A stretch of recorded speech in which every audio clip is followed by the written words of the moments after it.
Shalom et salut, bonjour, bienvenue dans ce grand numéro encore pour ce soir.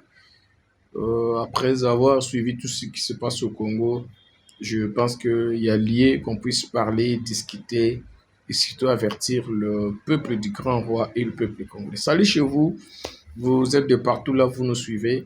Nous allons parler de quelques déclarations.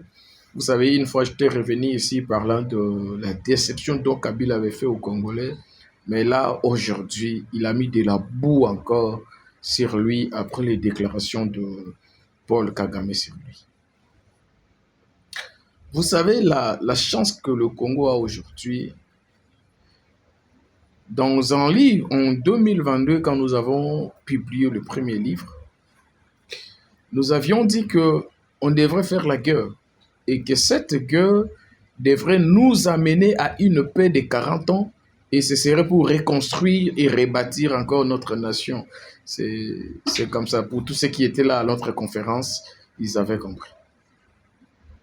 Maintenant, ici, après 1960, là encore, nous avions expliqué que entre 1960 et pour aller à 40 ans, ça devrait faire à l'an 2000, on devrait en réalité marcher dans l'esprit du développement après avoir fait le combat de 1959 et les 40 ans après, ça devrait aller dans l'année du développement et patati patati.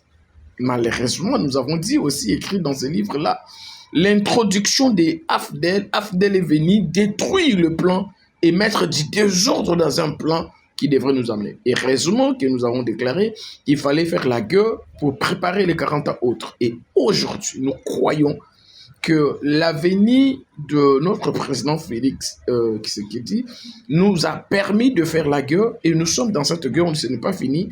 Nous sommes en train de faire la guerre, de mettre à nu, d'exposer les vrais ennemis. Aujourd'hui, tout le monde a compris qui est l'ennemi et comment est-ce qu'il a infiltré. Là, nous avons maintenant compris ce que le Seigneur nous avait dit à ce temps-là quand nous avions écrit ces livres-là, que l'arrivée de l'AFDEL, c'était pour interrompre un système, un circuit. Ils ont court-circuité sur l'avancement de la nation. Et vous voyez, depuis la venue de AFDEL jusqu'à Joseph Kabila, c'est une continuité de trahison et de vente de notre nation pour nous exposer à devenir des esclaves. Comment pouvez-vous comprendre qu'un ancien président soit aujourd'hui dans ces casquettes-là où le président Paul Kagame dit c'est lui l'associé, c'est lui le patron, c'est lui qui vit ensemble avec ces gens-là, alors que nous souffrons.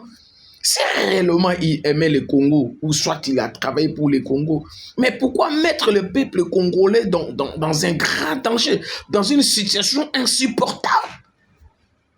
C'est pas sérieux de sa part, du moins. C'est pas honnête de tout ce que le Congo lui a donné. C'est pas ça être honnête.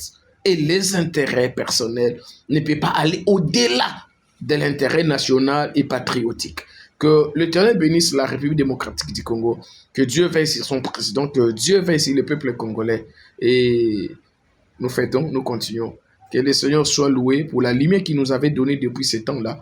Et nous bénissons tous ceux qui croient en nous. Et nous bénissons tous ceux qui nous soutiennent. Nous bénissons tous ceux qui savent qu'il y a un homme de Dieu au milieu d'eux. Que le Seigneur vous bénisse. Nous aimons le Congo.